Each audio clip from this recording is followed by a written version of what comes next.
بسم اللہ الرحمن الرحیم الصلاۃ والسلام علی رسولہ الکریم۔ جی الحمدللہ، اللہ نے آج توفیق عطا فرمائی سیرت النبی صلی اللہ علیہ وسلم کی مجلس میں بیٹھنے کی، اور انشاءاللہ ہم اسراء و معراج کا واقعہ کنٹینیو کریں گے۔ کل غیر حاضری کی وجہ زوجہ کی بیماری تھی، اللہ انہیں صحت تندرستی عطا فرمائے۔ ایک آپریشن چھوٹا سا ان کا ہوا کل، تو میں اس لیے نہیں آ سکا، لیکن اللہ اس کو جزائے خیر دے۔ کل مجھے وہ پوچھ رہی کہ آج آپ کلاس لینے کیوں نہیں گئے، تو میں نے کہا نہیں تمہاری طبیعت ٹھیک نہیں تھی، تم نیم بے ہوشی کسی حالت میں تھی، تو یہ درست نہیں تھا میرے لیے کہ میں تمہیں چھوڑ کے اس طرح چلا جاتا۔ تو کل انہوں نے مجھے فورس کیا کہ نہیں، کل آپ نے جانا ہے ہر صورت میں، کوئی نہیں 2-4 گھنٹے میں برداشت کر لوں گی، ایک ترتیب آپ کی نہ ٹوٹ جائے، جو آپ کے ساتھی آ رہے ہیں ایسا نہ ہو کہ وہ کمزور پڑ جائیں۔ تو اللہ تعالیٰ اس کو جزائے خیر دے، واقعی یہ اس کی بڑی سپورٹ ہے مجھے، کہ بجائے اگر میں ڈھیلا پڑ رہا ہوں تو وہ پھر مجھے پش کرتی ہے کہ نہیں آپ آج اب سستی کر رہے ہیں یا اب سستی میں چلے گئے ہیں، تو یہ بھی اللہ کا بڑا احسان ہے۔ تو اللہ اسے صحت تندرستی عطا فرمائے۔ اللہ تعالیٰ سے دعا ہے کہ یا اللہ تمام بیماروں کو شفا عطا فرما۔ انشاءاللہ جی آج ہم جنت کا نظارہ اور آگے اسراء و معراج کی باقی ماندہ باتیں مکمل کر لیتے ہیں۔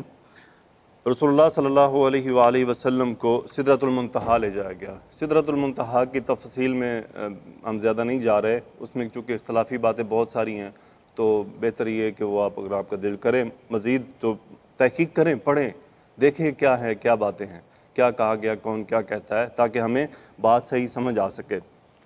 اس کے بعد یہ آپ کو جنت کے نظارے کروائے گئے۔ جنت کے نظارے کے لیے آپ علیہ الصلوۃ والسلام نے فرمایا، پھر مجھے جنت میں لے جایا گیا، میں نے دیکھا اس میں موتیوں کے ہار تھے اور اس کی مٹی کستوری تھی۔ کستوری جسے ہم مسک کہتے ہیں، مسک کا اردو میں ترجمہ کستوری ہے، اس میں جو ہے کستوری کی اس کی مٹی تھی، اس کی خوشبو کستوری کی تھی، تو اس کا مطلب مسک جو ہے وہ جنت کی خوشبو ہے۔ اور آپ اگر جائیں ریاض الجنہ تو وہاں بھی وہ مسک کا ہی استعمال کرتے ہیں اس کے کارپیٹ کے اوپر۔ ایک اور روایت میں ہے، سیدنا انس رضی اللہ تعالیٰ عنہ روایت ہے، رسول اللہ صلی اللہ علیہ وسلم نے فرمایا، جنت کی سیر کرتے کرتے میں ایک ایسے دریا پر پہنچا جس کے دونوں کنارے خلادار موتیوں کے قبوں پر مشتمل تھے، یعنی خیمے ٹائپ۔ میں نے جبریل سے پوچھا، جبریل یہ کیا ہے؟ جبریل نے جواب دیا، یہ کوثر ہے جو آپ کے رب نے آپ کو عطا کی ہے۔ آپ علیہ الصلوۃ والسلام نے فرمایا، میں نے اس میں اپنے دونوں ہاتھ ڈالے تو کیا دیکھتا ہوں کہ اس کی مٹی نہایت خوشبودار کستوری ہے اور اس میں پڑی ہوئی چھوٹی چھوٹی کنکریاں موتی ہیں۔ ایک اور روایت میں یہ الفاظ بھی، فرشتے نے اپنا ہاتھ بڑھایا اور اس کی مٹی میں سے انتہائی خوشبودار کستوری نکالی، یعنی ایک اور یہ روایت بھی ہے کہ ایک فرشتے نے نکال کے آپ دی۔ نہر کوثر ایک خیر کثیر کا حصہ ہے جس سے اللہ تعالیٰ نے آپ کو سرفراز فرما رکھا ہے۔ اس کا تذکرہ اللہ تعالیٰ نے یوں فرمایا، انا اعطیناک الکوثر۔ تو اس کے بعد کوثر کے بارے میں ایک اور روایت ہے، کوثر جنت کی ایک نہر ہے، اس کے کنارے سونے کے بنے ہوئے ہیں، اس کا پانی موتیوں اور یاقوت پر بہتا ہے، یعنی اس کے سنگریزے موتی اور یاقوت کے ہیں، اس کی مٹی کستوری سے زیادہ خوشبودار ہے، اس کا پانی شہد سے زیادہ میٹھا اور برف سے زیادہ سفید ہے۔ کیا چیز ہوگی تو ہمیں وہاں دیکھنے پہ جا کے پتہ چلے گا۔ تو یہ جو روایت آتی ہے نا، اس طرح جب اللہ ہم سے بیان فرماتے ہیں رسول اللہ صلی اللہ علیہ وسلم کی یہ جنت کے بارے میں جو خبریں ہمیں ملتی ہیں، اس کا مقصد یہ ہے کہ ہمارا شوق بڑھنا چاہیے کہ یار وہ کیا چیزیں ہیں۔ یعنی ہم دنیا کے معاملات میں شوق رکھتے ہیں، جس طرح یہ دوحہ میں یا اور جگہوں پہ آتے ہیں نا، انٹرٹینمنٹ کی چیزیں آتی ہیں، پہلے سے اس کی اناؤنسمنٹ شروع ہو جاتی ہیں، یہ آ رہی ہے، ہماری کیوریوسٹی بڑھتی جاتی ہے، پتہ نہیں یار کیا۔ ابھی میٹرو دیکھیں اوپن ہوا ہے نا، تو لوگ اس لیے بھی جا رہے ہیں اس کو انجوائے کرنے کے، کیسا خوبصورت بنایا ہے، اس ٹنل میں سے گزرتی ہے، باہر نکلتی ہے، نظارے ہیں، تو کیا ہے کہ ہم موٹیویٹڈ ہوتے ہیں اس طرف کہ یار ہم جائیں، اس کی تشہیر اسی لیے کی جاتی ہے۔ تو جنت کا یہ جو نظارے ہمیں بتائے جا رہے ہیں، ہمیں موٹیویٹ کیا جا رہا ہے کہ تم جس کے لیے تم سے جو ڈیمانڈ کی جا رہی ہیں اس کے بدلے تمہیں ملنے کیا والا ہے، وہ کوئی عام چیزیں نہیں نہ ایک حدیث میں آتا ہے کہ نہ کسی کان نے ان چیزوں کے بارے میں سنا ہوگا، نہ کسی آنکھ نے ان کو کبھی دیکھا ہوگا، جب ہم انہیں دیکھیں گے۔ اللہ تعالیٰ سے دعا ہے کہ یا اللہ ہمیں جنت میں داخل فرما دینا۔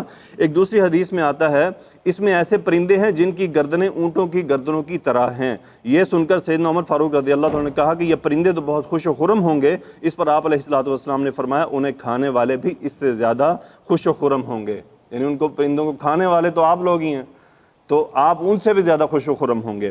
پھر آپ نے جنت میں سیدنا بلال رضی اللہ تعالیٰ عنہ کی آواز سنی، سرور کائنات صلی اللہ علیہ وسلم جنت کی سیر کے دوران ایک طرف آئے اور ایک آہٹ سنی۔ آپ علیہ الصلوۃ والسلام نے پوچھا، اے جبریل یہ کیا ہے؟ جبریل امین علیہ السلام نے بتایا کہ یہ بلال مؤذن کی آواز ہے۔ آپ صلی اللہ علیہ وسلم نے معراج سے واپس آ کر لوگوں کو اس واقعے سے آگاہ کرتے ہوئے فرمایا، بلال کامیاب ہو گئے، میں نے انہیں جنت میں ایسے ایسے انداز میں دیکھا۔ اچھا، اب بلال رضی اللہ تعالیٰ عنہ کو جب یہ آپ نے پوچھا کہ بھئی آپ اس میں وہ نہیں لکھا ہوا کہ آپ ایسا کیا عمل کرتے ہیں کہ میں نے آپ کے جو ہے وہ آواز آہٹ میں نے جنت میں سنی ہے، تو انہوں نے کہا مجھے اور تو کچھ یاد نہیں، بس اتنا پتہ ہے کہ جب وضو کر لیتا ہوں تو وضو کے بعد کسی بھی وضو کو ایسے خالی نہیں چھوڑتا بلکہ کیا ہے 2 رکعت نماز پڑھ لیتا ہوں۔ تو یہاں سے علماء نے یہ مسئلہ نکالا ہے، کوئی بھی وضو آپ وضو کر لیں، وضو کے بعد کچھ نہ کچھ عبادت ضرور کریں، تسبیح بھی کر سکتے ہیں آپ، نماز پڑھ لیں، جو بھی یعنی عبادت کا کچھ نہ کچھ حصہ ہر وضو کے بعد آپ لازمی کیا کریں۔ وضو سے وضو کے درمیان جو ہے عبادت سے خالی نہیں ہونا چاہیے، اس میں آپ تسبیح بھی کر سکتے ہیں، وہ بھی عبادت ہے، دعا مانگ سکتے ہیں، وہ بھی عبادت ہے، اتنا کہہ دیں یا اللہ معاف فرما دے، یا اللہ رحم فرما دے، یا اللہ توبہ قبول فرما لے، تو دعا تو ایک مکمل عبادت ہے۔ اس کے بعد آپ نے دختر فرعون کی آیا، یعنی دختر فرعون کی میڈ کا ایک قصہ ہے، میں اس کو سمرائز کر دیتا ہوں مختصر اس میں کہ لیکن اس سے ہمیں سبق کیا حاصل کرنا ہے وہ بھی ہم دیکھتے ہیں۔ آپ علیہ الصلوۃ والسلام نے ایک جگہ بڑی خوشگوار خوشبو محسوس کی۔ آپ صلی اللہ علیہ وسلم نے جبریل سے پوچھا، جبریل یہ کیسی خوشگوار مہک ہے؟ جبریل نے بتایا کہ یہ فرعون کی بیٹی کے سر میں کنگھی کرنے والی خاتون اور اس کی اولاد کی خوشبو ہے۔ رسالت مآب صلی اللہ علیہ وسلم نے پوچھا اس خاتون کا قصہ کیا ہے؟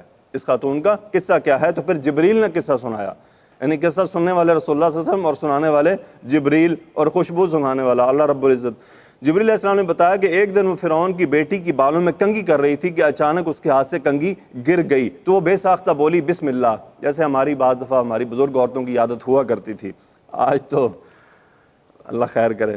اچھا، اس کے بعد فرعون کی بیٹی نے اس سے پوچھا کہ کیا مطلب، کیا تمہاری مراد میرے باپ کے نام سے ہے؟ اس خاتون نے جواب دیا نہیں، بلکہ میرا تو رب تیرے باپ کا بھی رب ہے اور وہ اللہ ہے۔ فرعون کی بیٹی نے یہ سن کر کہا میں تمہاری یہ بات اپنے باپ یعنی فرعون کو بتاؤں گی۔ اس خاتون نے کہا ٹھیک ہے جاؤ بتا دو، چنانچہ اس نے بات جا کے اپنے باپ سے کہہ دی۔ فرعون طیش میں آ گیا، اس نے فوراً اس خاتون کو اپنے دربار میں بلایا، اس سے پوچھا اے عورت تیرا میرے سوا بھی کوئی رب ہے؟ اس خاتون نے انتہائی جرأت اور شجاعت سے جواب دیا ہاں میرا اور تیرا رب اللہ ہے۔ یہ جواب سن کر فرعون شدید غصے میں آیا، اس نے تانبے کی ایک بڑی دیگ خوب تپانے کا حکم دیا، یعنی اس میں تیل ڈال دیا۔ جب یہ دیگ خوب تپ گئی تو فرعون نے اس خاتون کو بلایا اور اس کی اولاد کو اس کو بتایا کہ تمہاری اولاد کو اس میں ڈال دیا جائے گا۔ خاتون نے فرعون سے کہا میری تجھ سے ایک درخواست ہے، تم ڈال دو بے شک، لیکن ایک درخواست میری قبول کر لو کہ جب ہم اس میں جل بھن جائیں تو ہماری جو ہڈیاں ہیں نا ان کو ایک ساتھ اکٹھا کر دینا۔ تو فرعون نے کہا ٹھیک ہے، ہم بادشاہ لوگ ہیں، ہم اپنے وعدوں کے پابند ہیں، تو اس نے ان سے وعدہ کر لیا ٹھیک ہے تمہارے مرنے کے بعد ایسا ہی ہوگا۔ تو اس نے پہلے بچے کو ڈالا، ماں نہیں گھبرائی، دوسرے کو ڈالا، ماں نہیں گھبرائی، تیسرے کو ڈالا، نہیں گھبرائی، چوتھا بچہ چھوٹا تھا، دودھ پیتا بچہ تھا، جب اس کو ڈالنے لگی تو ماں گھبرا گئی۔ اب تھوڑی سی ماں جو ہے نا کتنی بڑی ہم سوچ نہیں سکتے، تو میں واقعے میں آپ کو سنا رہا ہوں، بچہ ڈالا یہ ہو گیا، بچہ ڈالا یہ ہو گیا۔ آپ اندازہ کریں کیا بیت رہی ہوگی اس ماں کے اوپر اس وقت کہ اس کے بچوں کو تیل کے ابلتے ہوئے کڑاہی میں ڈالا جا رہا ہے۔ تو وہ 3 بچے اپنے جو ہے نا جسے کہتے ہیں بولے ہیں اپنے دودھ پیتے کی عمر میں، یعنی بولنے کی جب قوت نہیں ہوتی، ان میں سے ایک یہ بھی ہے، ایک عیسیٰ علیہ الصلوۃ والسلام ہے، دوسرا وہ جو سورہ معارج کے واقعے میں ہے جو اصحاب الاخدود تھے جن کو جلایا گیا، اور تیسرے یہ ہیں، ایک اور بھی آتے ہیں چوتھے، وہ بھی ایک واقعہ الگ سے ہے، لیکن یہ 3-4 بچے ہیں جن کے بارے میں ملتا ہے کہ یہ وہ تھے جو بولے تھے اس عمر میں جب بچہ نہیں بولتا۔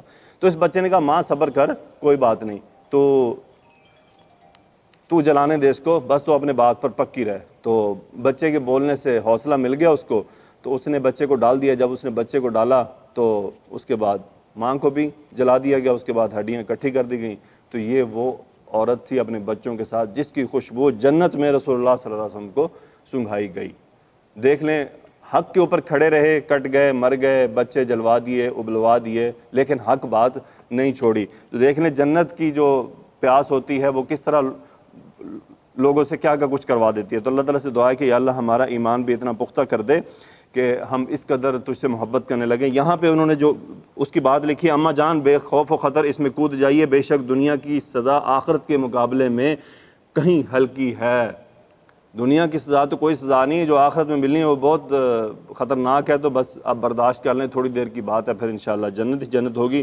تو بہرحال انہوں نے یہاں پہ لکھا ہے علامہ اقبال کا ایک شعر کہ یہ شہادت گہے الفت میں قدم رکھنا ہے، لوگ آسان سمجھتے ہیں مسلمان ہونا، کہ مسلمان ہونا اتنا آسان نہیں ہے جتنا ہم نے لے لیا ہے، ہمیں بہت سی قربانیاں دینی پڑیں گی۔ دیکھیں ہم سے کوئی اللہ سبحانہ و تعالیٰ ہم سے صرف وہ چیزیں ڈیمانڈ کر رہے ہیں جس پہ ہمیں شیطان لے جانا چاہتا ہے، اور اللہ کہتے تم مت جاؤ۔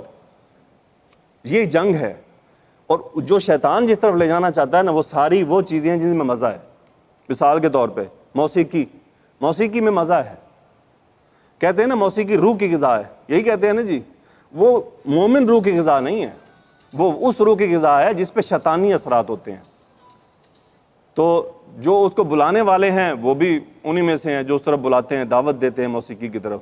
تو یہ بات یاد رکھیں کہ جتنے بھی شیطانی معاملات ہیں نا، ان سے اللہ رب العزت نے منع فرمایا، بس اس سے بچنا ہے، اور آپ سے ڈیمانڈ ہی کچھ نہیں ہے۔ لیکن وہ ہم ایسے بہک چکے ہیں کہ ہم ان میں اتنے مست، ان میں مزہ محسوس کرتے ہیں۔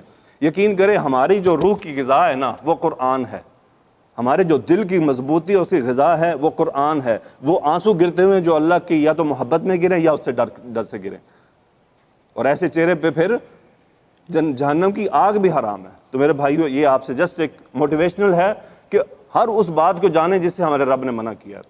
اچھا، کئی ہمارے دوست جانتے بھی نہیں ہیں، یہ بھی آپ کو شاید۔ اور دیکھیں اللہ نے رسول اللہ نے کیا فرمایا کہ قیامت کے قرب کی نشانی کیا ہوگی کہ لوگ حلال سمجھیں گے کس کس چیز کو؟ شراب کو، ریشم کو، اور تیسری چیز کیا ہے جی؟ موسیقی کو۔ موسیقی، شراب اور ریشم کو حلال سمجھائے گا۔ یقین کریں ان تینوں چیزوں کا بڑا گہرا تعلق ہے۔ جو موسیقی والے ہیں نا، اللہ معاف فرمائے، میں سننے والوں کی بات نہیں کر رہا، جو گانے والے ہیں ان کی زندگیاں آپ جانتے ہیں کیسی ہیں۔ پھر وہ ریشم بھی پہنتے ہیں، پھر وہ شراب بھی پیتے ہیں، اللہ ماشاء اللہ، جس کو اللہ بچا لے، ورنہ حالات آپ سب جانتے ہیں۔ اس سے ہم بہرحال مقصد اس بات کا کرنے کا یہ ہے ہم ان تمام چیزوں سے بچیں جس سے ہمارے اللہ رب العزت نے منع فرمایا۔ ہاں جی، جہنم کی طرف اب چلتے ہیں۔ جہنم کے اندر جو سزائیں سنائی گئی ہیں اس پہ آپ نے غور کرنا ہے کہ کون سی سزائیں سنائی گئی ہیں اور کن کا تذکرہ کیے گا، ورنہ گناہ تو بہت سارے جن کی سزائیں ملنی ہیں، لیکن خاص گناہ چن کر ان کی سزائیں ہمیں دکھائی گئی ہیں۔ یہ اب آپ پہ چھوڑتا ہوں کہ آپ کیا اس میں سے پک کرتے ہیں۔ رسول اللہ صلی اللہ علیہ وسلم نے اس وحشت ناک جہنم کا بھی مشاہدہ کیا، اور اللہ رب العزت نے اپنے نافرمان، سرکش اور باغی بندوں کو عذاب دینے کے لیے جو تیار کر رکھا ہے۔ آپ کو جہنم میں طرح طرح کے بھیانک مناظر دکھائے گئے۔ آپ نے وہاں کچھ لوگوں کو دیکھا کہ وہ مردار کھا رہے ہیں۔ آپ نے جبریل علیہ السلام سے پوچھا من ہؤلاء یا جبریل یہ کون لوگ ہیں؟ جبریل علیہ السلام نے بتایا یہ وہ لوگ ہیں جو لوگوں کا گوشت کھایا کرتے تھے۔ ایک اور حدیث میں رسالت مآب صلی اللہ علیہ وسلم نے فرمایا معراج کے موقع پر میرا ایسی قوم پر گزر ہوا جن کے ناخن تانبے کے تھے، وہ اپنے چہروں اور سینے کو نوچ رہے تھے۔ میں نے پوچھا جبریل یہ کون لوگ ہیں؟ انہوں نے کہا یہ وہ لوگ ہیں جو لوگوں کا گوشت کھایا کرتے تھے اور ان کی عزت مجروح کیا کرتے تھے۔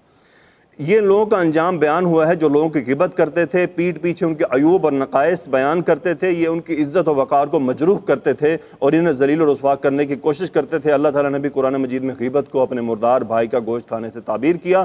وَلَا يَغْتَبْ بَعْضُكُمْ بَعْضًا أَيُحِبُّ أَحَدُكُمْ أَن يَأْكُلَ لَحْمَ أَخِيهِ مَيْتًا فَكَرِهْتُمُوهُ، اور تم میں سے کوئی دوسرے کی غیبت نہ کرے۔ کیا تم میں سے کوئی یہ بات پسند کرتا ہے کہ اپنے مردہ بھائی کا گوشت کھائے؟ تو ظاہر ہے کہ تم اسے ناپسند کرتے ہو۔ تو دیکھیں کون سے گناہ ہیں، اور بہت سارے گناہ ہیں، لیکن اس کو چن کے رکھا گیا ہے کیونکہ یہ وہ گناہ ہے جس کو ہم گناہ سمجھتے نہیں ہیں، اور ہم جب کر رہے ہوتے ہیں نا ہمیں اندازہ بھی نہیں ہوتا۔ ایسا شیطان ہمیں اس میں مست کر دیتا ہے کہ اندازہ ہی نہیں ہوتا۔ ہم نے اپنی ایک تو نیکیاں نکال کے کسی کے کھاتے میں ڈال دیں، اپنا بوجھ ہلکا کر لیا، نیکیوں کا اور گناہوں کا بوجھ اپنے کندھے پہ ڈال لیا۔ امام شافعی رحمۃ اللہ علیہ فرمایا کرتے تھے اگر مجھے غیبت کرنی ہوتی تو میں اپنی ماں کی کرتا، کہ تاکہ ماں کی گناہ تو جھڑ جاتے، کوئی بات نہیں، میں اپنی نیکیاں اپنی ماں کو قربان کر دیتا۔ تو غیبت کتنا سخت گناہ ہے میرے بھائیوں، سے نہ صرف بچنا ہے، بچانا بھی ہے، لوگوں کو، اپنے بھائیوں کو بھی بچانا ہے، ان کو تنبیہ کرنی ہے کہ یار اس سے باز آ جاؤ، اس سے رک جاؤ۔ لیکن یہ ایسا مست گناہ ہے، ایسا مزیدار گناہ ہے یہ کہ اس میں کرنے والے کو مزہ آتا ہے اور سننے والے کو تو اور بھی مزہ آتا ہے۔ کوئی علماء نے فرمایا کہ جو کرنے سے بچے ہوئے ہیں وہ سننے سے بچے نہیں ہوئے، وہ سننے کا مزہ ضرور لے لیتے ہیں، اللہ ماشاء اللہ، جن کو اللہ رب العزت بچا لے اپنی توفیق سے۔ تو بھائی غیبت ایک سنگین گناہ ہے۔ اس کے بعد دوسرا اللہ تعالیٰ اور رسول صلی اللہ علیہ وسلم کے ارشادات سے غیبت کے گناہ کی سنگینی کا اندازہ کیا جا سکتا ہے جو ہماری عادات اور معمولات میں رچ بس چکی ہیں۔ اس کے علاوہ سرور کائنات صلی اللہ علیہ وسلم نے جہنم میں ایک شخص کو دیکھا، وہ سرخ رنگ کا، نیلی آنکھوں والا، ٹھگنا اور پراگندہ حال تھا۔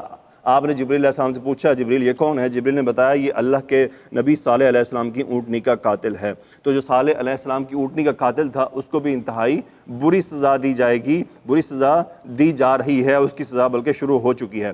اس کے علاوہ رسالت مآب صلی اللہ علیہ وسلم نے، اب اس میں بھی آ رہا ہوں، جس پوزیشن میں میں اب بیٹھا ہوں آپ کے سامنے، تو اللہ سے میری دعا ہے کہ یا اللہ مجھے بچا لینا اس کیفیت سے۔ ہم یعنی جو بھی دعوت و تبلیغ کا کام کرتے ہیں انہیں سوچنا چاہیے یہ انتہائی اہم ان کے لیے ہے۔ رسول اللہ صلی اللہ علیہ وسلم نے ان واعظوں اور خطیبوں کا خطرناک عبرتناک انجام دیکھا جو کہتے ہیں اور کہتے کچھ ہیں اور کرتے کچھ ہیں۔ آپ نے فرمایا معراج کی رات میں ایسے لوگوں سے گزرا جن کے ہونٹ آگ کی کینچوں سے کاٹے جا رہے تھے۔ میں نے پوچھا یہ کون لوگ ہیں؟ جبریل نے کہا یہ دنیا والوں میں سے آپ کی امت کے خطیب ہیں، یہ لوگوں کو تو نیکی کا حکم دیتے تھے اور اپنے آپ کو بھول جاتے تھے، حالانکہ وہ قرآن مجید کی تلاوت بھی کرتے تھے۔ کیا وہ عقل اور سمجھ نہیں رکھتے تھے؟ امت محمدیہ صلی اللہ علیہ وسلم کے خطیبوں اور واعظوں کو معراج نبوی کے مذکورہ بالا منظر کو سامنے رکھ کر اپنی اصلاح کرنی چاہیے کہ ایسا نہ ہو کہ خدا نہ خواستہ قیامت والے دن معاملہ کچھ اور ہو جائے۔ دروغہ جہنم سے آپ کی ملاقات ہوئی، اس کا نام مالک ہے، اس کا نام قرآن میں بھی آیا ہے، اس کے لیے آیت ہے وَنَادَوْا يَا مَالِكُ لِيَقْضِيَ عَلَيْنَا رَبُّكَ قَالَ إِنَّكُمْ مَاكِثُونَ، اور جہنمی دروغہ جہنم کو پکاریں گے اے مالک تیرا رب ہمارا کام ہی تمام کر دے، یعنی میں مار دے۔ وہ کہے گا بے شک تم تو ہمیشہ اب اسی عذاب میں مبتلا رہو گے۔ معراج کے موقع پر رسول اللہ صلی اللہ علیہ وسلم سے اس سے ملاقات کرائی گئی، یہ جہنم کا دروغہ مالک ہے، آپ کا تعارف کرایا گیا، آپ اسے سلام کریں۔ آپ سلام کرنے کے لیے اس کی طرف متوجہ ہوئے تو اس نے پہل کرتے ہوئے آپ کو خود سلام کیا۔ ظاہر بات یہ ہے کہ وہ بھی آپ علیہ الصلوۃ والسلام کی بے مثال عظمت اور فضیلت سے آگاہ ہو گیا تھا، لہٰذا اس نے خود ہی پہل کرنا مناسب سمجھا۔ اس فرشتے کی ہیبت اور رعب اور دبدبے کا یہ عالم ہے کہ مضبوط سے مضبوط دل آدمی بھی اس کے آگے نہیں ٹھہر سکتا، وہ شفقت اور رحم کا نام نہیں جانتا، جانے بھی کیسے جبکہ اس کا فرض ہی اللہ کے دشمنوں اور باغیوں کو دردناک عذاب دینا ہے۔ جہنم کی آگ بھڑکانے کی ذمہ داری بھی اسی کو سونپی گئی ہے جس کا نام ہے مالک۔ دجال کی اصلی شکل کو بھی رسول اللہ صلی اللہ علیہ وسلم نے اس رات دیکھا، آپ کو دکھایا گیا۔ اس کے بارے میں آتا ہے میں نے دجال کو دیکھا، وہ عظیم الجثہ تھا، چاند کی طرح سفید تھا، اس کی ایک آنکھ سلامت تھی، یوں لگتا تھا جیسے روشن ستارہ ہو، اس کے بال ایسے تھے جیسے کسی درخت کی ٹہنیاں ہوں۔ تو اس کے بارے میں ایک اور حدیث ہے حضرت تمیم داری رضی اللہ تعالیٰ عنہ کی، جنہوں نے باقاعدہ اس کو دیکھا ہے۔ آپ نے وہ روایت سنی ہوئی ہے تمیم داری رضی اللہ تعالیٰ عنہ کی؟ وہ ایک دفعہ سفر میں گئے کشتی پہ تو وہ بہک گئے تھے، وہ کسی جزیرے پہ جا نکلے تو وہاں انہوں نے اس کو دیکھا اور پھر اس کی حالت آگے رسول اللہ صلی اللہ علیہ وسلم کو بتائی، اور یہ صحیح حدیث ہے، آپ کو بتائی، اور آپ صلی اللہ علیہ وسلم نے اس کو ویریفائی کیا کہ ہاں وہی دجال ہے۔ اس کو انہوں نے وہاں پہ سنگلیوں میں باندھا ہوا دیکھا، اور وہ اسی طرح بال اس کے جسم پر بڑے بڑے تھے، آنکھ اس کی ایک جو ہے نہیں تھی، ایک تھی، مطلب کانا تھا، اور اس کی وہاں پہ اپنی لوگ بھی تھے۔ تو ایک جزیرے میں وہ قید ہے، تو اگر آپ کی دلچسپی ہو تو آپ اسے گوگل پر سرچ کر کے اس روایت کو پڑھیے گا، وہ کافی لمبی روایت ہے۔ اس کے بعد یہ آپ کو نماز کا تحفہ دیا گیا۔ دیکھیں نماز کہاں مل رہی ہے، اللہ تعالیٰ نے نماز اپنے نبی صلی اللہ علیہ وسلم کو آسمانوں پر بلا کر فرض کی۔ یہ ایک عبادت ہے جو آپ کو سدرۃ المنتہا میں عطا کی گئی، باقی تمام عبادات کے اعلان دنیا میں ہوئے، لیکن ایک نماز ایسی عبادت ہے جس کو وہاں بلا کر آپ کو پیش کیا گیا، تو ایک تحفہ دیا گیا نماز کا۔ تو نماز کے بارے میں آپ روایت جانتے ہیں کہ موسیٰ علیہ السلام سے ملاقات ہوئی، گو اینڈ فورتھ، اینڈ پہ 5 بج گئیں، جبکہ انہوں نے فرمایا کہ یہ 5 بھی آپ کی امت نہیں پڑھنے والی۔ تو اس کے بعد آپ صلی اللہ علیہ وسلم نے فرمایا کہ بھی مجھے اب حیا آتی ہے واپس جاتے ہوئے۔ تو جب آپ واپس لوٹ رہے تھے تو آپ کو غیب سے ایک آواز آئی، یقیناً میں نے فرض جاری کر دیا ہے اور اپنے بندوں سے تخفیف کر دی ہے، میں ایک نیکی کا 10 گنا زیادہ دوں گا۔ تو یعنی 5 نمازوں کا ثواب کتنا ہے جی؟ 50 نمازوں کے برابر ہے۔ یہ بھی امت محمد صلی اللہ علیہ وآلہ وسلم کے لیے خاص رسول اللہ صلی اللہ علیہ وآلہ وسلم نے کیا ہے۔ نماز ایک بہت بابرکت عبادت ہے، یہ صرف عبادت نہیں ہے فرض، یہ ہمیں گناہوں کے کاموں سے روکتی ہے۔ اچھا علماء نے یوں بھی لکھا ہے کہ اگر آپ کی نماز آپ کو گناہ کے کاموں سے نہیں روک رہی نا تو پھر اپنی نماز پہ توجہ کریں، اس میں دیکھیں کہیں گڑبڑ ہے، کیونکہ ایسا ہو نہیں سکتا کہ نماز پڑھیں اور ہمارا گناہوں سے دل نہ ہٹے۔ اگر ہمارا گناہوں سے دل نہیں ہٹ رہا نا پھر ہمیں اپنی نمازوں کی طرف غور کرنا ہوگا۔ حاضریاں لگ رہی ہیں آپ کی، اس سے پریشان نہیں ہونا۔ دیکھیں ایک ہے 33 نمبر والی، 33 نمبر والی یہ ہے کہ آپ کی حاضری لگ گئی کہ جی آپ نے نماز پڑھی تھی، وہ تو آپ نے جاری رکھنی ہے، لیکن اس کے بعد جب ہم دیکھیں دنیا میں آگے بڑھتے ہیں تو ہمیں یہاں بھی اپنی فکر کرنی ہے نا۔ عمر فاروق رضی اللہ عنہ فرمایا کرتے تھے اپنا محاسبہ کرو اس سے پہلے کہ تمہارا محاسبہ کیا جائے، اپنے آپ کو احتساب میں رکھا کرو، تولا کرو اپنے معاملات کو، تاکہ تمہیں پتہ چلے کہ تمہارے کیا حالات چل رہے ہیں، اس میں بہتری ہے۔ ہمارا جس طرح دنیا کے معاملے میں ہماری کوشش ہوتی ہے نا کہ کل کا دن ہمارا آج کے دن سے بہتر ہو، اور یقین کریں اپنی زندگیوں پہ نظر دوڑائیے، اللہ نے آپ کا ہر آنے والا دن آپ کے پچھلے سے آپ کے لیے بہتر کیا۔ آپ اگر اپنے کالج لائف سے نکلیں اور آپ اپنے دیکھیں کتنی ترقی دی ہے اللہ نے آپ کو، کتنا کچھ دے دیا، تو کیا ہم نے دین میں بھی ایسا کیا؟ کیا ہم نے اللہ کی طرف بھی قدم ایسے بڑھائے ہیں؟ یہ ہمیں اپنے آپ سے پوچھنا ہے، کیا ہم اللہ کی طرف بھی ایسے بڑھے ہیں؟ اگر نہیں بڑھے تو یہ ہماری طرف سوال ہے کہ ہم کہاں رکے ہوئے ہیں، کہ اللہ ہم پہ انعامات کی بارش کر رہا ہے، ہمیں وہ انعام و اکرام نوازے ہوئے ہیں جو اس وقت شاید شہنشاہوں کے پاس بھی نہیں ہے، ان کے پاس بھی بڑی پریشانیاں ہوتی ہیں۔ اللہ نے ہمیں بڑی پریشانیوں سے بچایا ہوا ہے، بابرکت ماحول دیا ہوا ہے، امن دیا ہوا ہے، بہت کچھ دیا ہوا ہے، تو حق ہمارا یہ بنتا ہے کہ ہم اللہ کی طرف اپنے قدم اسی طرح بڑھائیں۔ اس کے بعد رسول اللہ صلی اللہ علیہ وسلم کو دو اور تحفے عطا کیے گئے، ایک سورۃ البقرہ کا آخری رکوع، آخری آیات، یہ بھی آپ کو وہیں پر تحفے میں ملی، اور اس کے بعد لا حول ولا قوۃ الا باللہ بھی یہ بھی آپ کو وہیں آپ کو تحفے میں دیا گیا، یہ جنت کے خزانوں میں سے ہے۔ اور یہ جو آپ کو آخری رکوع ملا سورۃ البقرہ کا، یہ رکوع کے بارے میں ہے کہ یہ کسی نبی کو اس قسم کی آیات نہیں عطا کی گئیں، اور یہ اسی امت کو ادا کی گئیں۔ اگر آپ ان دعاؤں کو بڑے غور سے پڑھیں نا تو اللہ تعالیٰ نے بڑا اس امت پہ رحم کیا ہے۔ آگے ہم دیکھتے ہیں مزید کیا ہے جی، اس کے بارے میں روایت چھوٹی سی ہے، بے شک اللہ تعالیٰ نے آسمانوں اور زمین کو پیدا کرنے سے 2000 سال پہلے ایک کتاب لکھی، اس نے اس میں سے 2 آیتیں نازل فرمائیں اور اس پر سورہ بقرہ کا اختتام کیا۔ جس گھر میں یہ 2 آیتیں مسلسل 3 رات نہیں پڑھی جاتی، شیطان اس گھر کے قریب ہو جاتا ہے، شیطان اس گھر کے قریب ہو جاتا ہے۔ تو سورہ بقرہ ویسے ہی یعنی آپ اس کے اور بھی آیات ہیں، اگر سورہ بقرہ آپ گھر میں تلاوت کرتے تو اس کی برکت یہ ہے کہ وہ شیطان اس گھر سے دور رہتا ہے اور اللہ تعالیٰ کی اس پہ رحمتیں نازل ہوتی ہیں۔ ایک اور وہ بھی ہم نہیں کرواتے، میں بھی نہیں کرواتا۔ اس دن وہ ہمارے فاروق صاحب ہیں، انہوں نے کروایا ہوا، تو میں نے ان سے پوچھا آپ نے کس سے کروایا، تو انہوں نے مجھے بتایا انشاءاللہ میں بھی کوشش کروں گا کہ اس عمل کو جاری کروں اپنے اوپر بھی۔ اچھا اس کا مشورہ فرشتوں نے دیا، اب جب فرشتے مشورہ دے رہے ہیں تو پھر عام بات نہیں ہے، فرشتے اپنی مرضی سے کچھ نہیں کہتے، اس کا مطلب فرشتوں کو کس نے بتایا؟ فرشتوں کو اللہ رب العزت نے بتایا کہ میرے محبوب کو یہ بات بتا دیجئے۔ میں معراج کی رات فرشتوں کی جس جماعت کے پاس سے بھی گزرا، اس نے یہی کہا ہے محمد صلی اللہ علیہ وسلم آپ اپنی امت کو سینگی لگوانے کا حکم دیجئے۔ ایک اور روایت میں فرشتوں نے فرمایا آپ صلی اللہ علیہ وسلم سے بھی یہی درخواست کی، اے محمد صلی اللہ علیہ وسلم سینگی لگوایا کریں۔ سینگی سے مراد کیا جی؟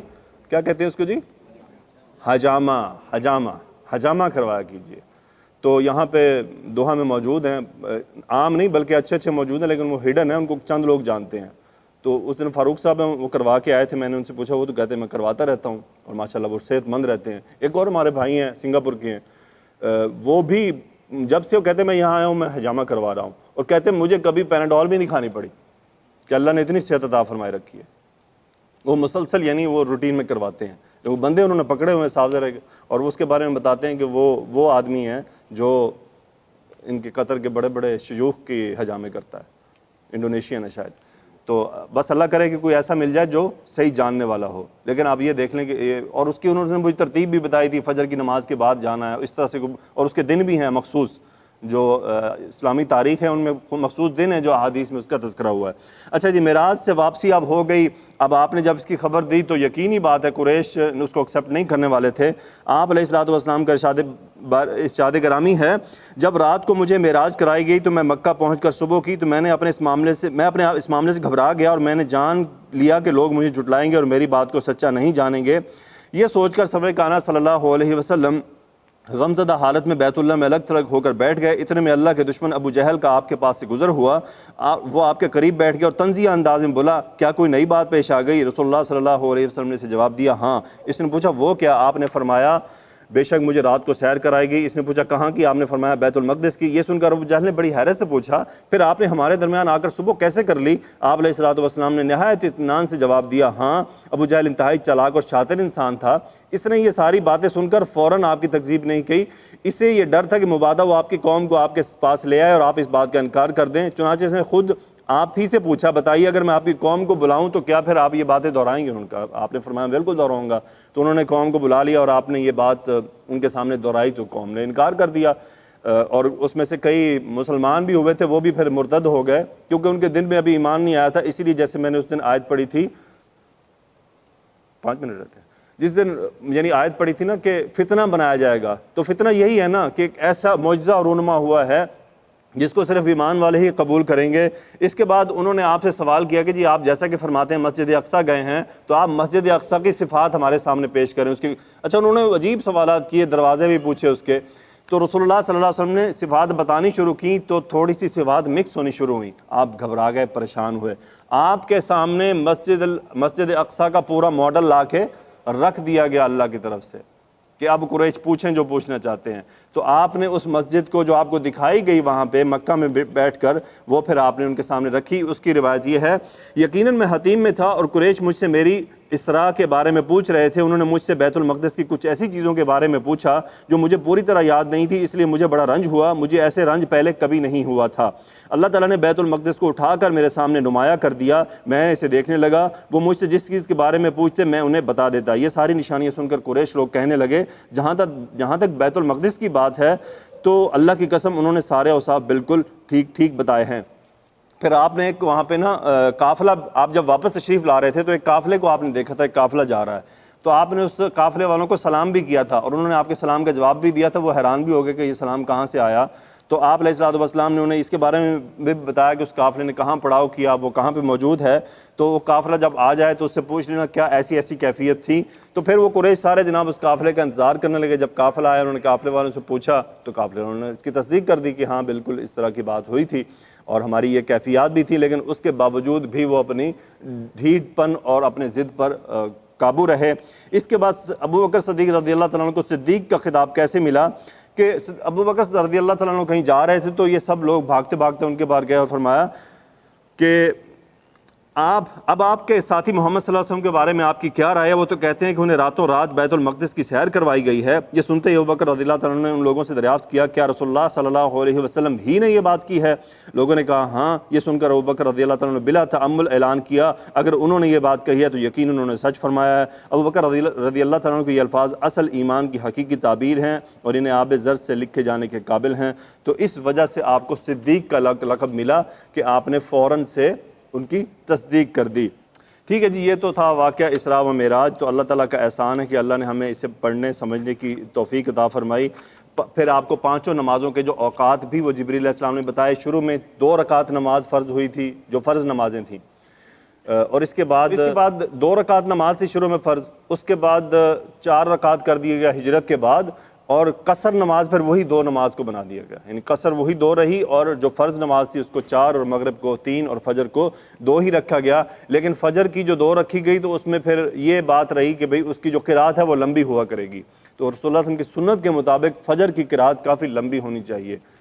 آپ فجر کی نماز میں کافی لمبی قرات کیا کرتے تھے، لیکن آپ خیر بہت مختصر ہو گئی ہیں. بہرحال جو بھی ہے وہ ایک الگ باتیں ہیں. اس کے بعد واقعہ معراج کے بارے میں مزید ہے کہ 5 نمازوں کے اوقات آپ کو بتائے گئے. ایک دن جبریل علیہ السلام تشریف لائے، آپ نے 5 نمازوں کے وقت آپ کی امامت کروائی، آپ کو نماز پڑھائی اور آپ کو اوقات بتا دیے کہ یہ اوقات ہیں. یعنی وہ پہلے 2 بار آپ آئے 5 نمازوں کے لیے، ایک اول وقت میں اور دوسرا آخری وقت میں. یعنی رسول اللہ صلی اللہ علیہ وسلم کو اس چیز کی تعلیم دی گئی کہ فجر کا اول وقت کیا ہے، ظہر کا اول کیا ہے، عصر، مغرب، عشاء. اور اسی طرح ان کے آخری اوقات بھی جبریل علیہ السلام نے آ کر آپ کو بتائے کہ یہ اول ہے اور یہ آخر ہے. تو اس کی تعلیم دینے والے بھی جبریل علیہ السلام ہیں. تو الحمدللہ آج ہم نے اسراء و معراج کا جو ہے وہ واقعہ مکمل کر لیا. گو پھر بھی میں نے بہت مختصر کیا، ابھی اس میں بہت زیادہ تحقیق لکھی ہوئی ہے تو ہمارا اس کی طرف جانا اتنا ضروری نہیں ہے. تو دیکھیں مقصد یہ ہے کہ اسراء و معراج ایک معجزہ تھا اور اس معجزے کی وجہ سے اللہ تعالیٰ نے ہمیں دیکھیں تحفے دیے نماز کے. میرے بھائیو نماز خود بھی پڑھنی ہے ہم نے 5 اوقات کی، اور اپنے بچوں کو بھی نماز پہ لگانا ہے. آپ اگر مشاہدہ کریں نا مساجد کا تو ہماری پاکستانی کمیونٹی کے بچے سب سے کم ہوتے ہیں. انڈونیشین ملائیشین کے ماشاءاللہ بہت آتے ہیں اچھی طرح. ہماری جو بر صغیر کی کمیونٹی ہے نا اس کے بچے مسجد میں نہیں آتے نماز کے لیے. تو بھائی ہمیں خود دیکھیں، ہم ان کو ماڈل آپ کو دینا پڑے گا، کہنا نہیں، ماڈل اپنا پیش کرنا پڑے گا. آپ لائیں گے، یہ ان کی ٹریننگ ہوگی، وہی یہیں سے تو عادت بنے گی. دیکھیں اگر بچہ ہمارا فیل ہو جائے امتحان میں یا پیپر نہ دینے جائے یا دنیاوی وہ اسکول کی ناکامی اسے ہو جائے تو ہم اس سے کتنا شدید ناراض ہوتے ہیں. ہم اس کی نماز چھوڑ دینے پہ ناراض نہیں ہوتے۔ یہی تو وہ چیزیں ہیں کہ جو ہمارے بچوں میں نماز کی اہمیت کو اجاگر ہی نہیں کرتی ہیں۔ جب تک ہم ان کے کبھی ہم نے تو یہ تو اللہ کا احسان ہے، خیر نماز کی توفیق مل گئی، تو مقصد بتانے کا یہ ہے کہ اپنے بچوں کے ساتھ کبھی اس طرح بھی دیکھیں، ان کی یہ اس زندگی کی فکر تو ہے، لیکن اللہ کی قسم یہ بتا دوں آپ کو کہ دنیاوی زندگی کا مالک اللہ ہے، نہ آپ ہیں نہ وہ بچے ہیں۔ آپ جتنا پڑھا لیں سب کر لیں، اب معاملہ اللہ کے کورٹ میں ہوگا۔ آپ اللہ سے ان کا تعلق جوڑ دیں، اللہ آپ کے بچوں کی بھی حفاظت فرمائے گا۔ میں اپنے دوستوں سے ایک بات کہا کرتا ہوں، وہی آپ سے شیئر کر دیتا ہوں۔ میں انہیں کہتا ہوتا ہوں اپنے بچوں کو اللہ کا بنا دو، اپنے بچوں کو اللہ کا بنا دو، وہ مرتے دم تک تمہارے رہیں گے۔ اور اگر تم نے اپنے بچوں کو اللہ کا نہ بنایا نا، تو جو ہی ان کو پر ملیں گے تو وہ آپ کو چھوڑ کے چلے جائیں گے۔ جس چیز کی تم انہیں تعلیم دے رہے ہو وہ اسی طرف جائیں گے، وہ ان کو کھینچ لے گی اپنی طرف۔ تم انہیں دنیا ہی دنیا بتا رہے ہو، وہ بڑے ہوتے ہی پر نکلتے ہی وہ تمہیں چھوڑ جائیں گے۔ پھر گلہ نہ کرنا کہ ہمارے بچے ہمیں چھوڑ گئے، ان کو ابھی سے اللہ کے ساتھ جوڑ کے رکھو۔ دیکھیں اگر ایک بچہ اللہ رب العزت کو پہچانتا ہے نا، یقین کریں وہ مر جائے گا ماں باپ کی نافرمانی نہیں کرے گا، انہیں چھوڑے گا نہیں، کیونکہ اسے پتہ ہے کہ اس کام میں نافرمانی باپ کی نہیں ہے، ماں کی نہیں ہے، بلکہ میرے رب کی ہے۔ اس کو جب رب کا ڈر ہوگا تو وہ تو ماں باپ کے قدموں میں پڑا رہے گا، لیکن جب رب کا اس کو نہ تعلق جوڑا ہوتا ہی، ہمارے معاشرے میں چلے جائیں برصغیر میں یہی ہے کہ وہ بچے جو ہی ان کو پڑھایا بڑے بڑے اسکولوں میں، اور نتیجہ یہ نکلا کہ جس چیز کی ان کو تربیت دی گئی تھی وہی چیز ان کو لے کر چلی گئی۔ پھر ہاتھ علماء کے پاس، ہم علماء ہی بتاتے ہیں کہ ہمارے پاس لوگ شکایتیں لے کر آتے ہیں، تو پھر ہم ان سے پوچھتے ہیں زندگی کیسی ان کی، آپ نے ان کی تربیت کیا کی تھی؟ جب وہ بتاتے ہیں تو کہتے ہیں پھر اب رونا کس بات کا، بس جو تم نے جس پہ محنت کی تھی اس کا نتیجہ نکل آیا۔ اگر تم نے محنت ان کے ایمان و یقین پہ کی ہوتی اتنی تو وہ تمہیں کبھی نہ چھوڑ کے جاتے، بھلے پی ایچ ڈی کیا پتہ نہیں سائنسدان بن جاتے اور نوبل انعام لے لیتے، تب بھی وہ تمہیں نہ چھوڑتے، تب بھی وہ تمہارے ساتھ ایسا نہ کرتے۔ کئی لوگ جو دین کے ساتھ جڑے ہوئے ہیں نا، بڑے بڑے، یقین کریں وہ بڑی بڑی نوکریاں اپنے والدین کی وجہ سے چھوڑ دیتے ہیں کہ ہم ان کو کہاں چھوڑ کے جائیں، ہمارا دین ہماری تو آخرت کمانی ہے۔ تو بس یہ ایک مشورہ ہے، اس کے اوپر ہم سب کو غور کرنا ہے کہ ہم اپنی جو نسل کی تربیت کیا کر رہے ہیں۔ دیکھیں آج اگر ہم میں نمازیں کم رہ گئی نا، تو یقین کرے اگلی نسل میں تو نکل ہی جائیں گی، اور اللہ نہ کرے ایسا ہو کہ ایک وقت آئے کہ نسل میں سے کلمہ ہی نکل جائے، تو ہمارا جو مرنے کے بعد جو کھاتا ہے وہ ڈسکنٹینیو ہو جائے گا۔ تو اللہ تعالیٰ سے دعا ہے کہ یا اللہ ہم سب کو ہدایت عطا فرما، ہمیں ایمان پر قائم فرما دے، استقامت عطا فرما، ہماری اولاد کی، ہماری بیویوں کی اصلاح فرما، ان کو ایمان و سلامتی عطا فرما۔ یا اللہ ہمارے اعمال کی اصلاح فرما دے، ہمارے بچوں کو ہماری آنکھوں کی ٹھنڈک بنا، ہمارے بچوں کو ہماری آنکھوں کی ٹھنڈک بنا اور اپنا بندہ بنا لے، ان کی رہنمائی فرما۔ یا اللہ بیماروں کو صحت تندرستی عطا فرما، بے اولادوں کو اولاد عطا فرما۔ یا اللہ ہماری تمام وہ مشکلیں جو تو جانتا ہے، جن کا تجھے علم ہے، تو عالم الغیب ہے، یا اللہ ان کو تو جانتے ہوئے ان کو پورا فرما دے کہ ہم ساری باتیں اب بیان کرنے کے نہ قابل ہیں، نہ ہمیں بیان کرنا آتا ہے۔ یا اللہ تو اپنی عطا سے عطا فرما دے۔ اللہم صلی علی سیدنا و مولانا محمد وعلی آلہ وصحبہ وبارک وسلم، آمین یا رب العالمین۔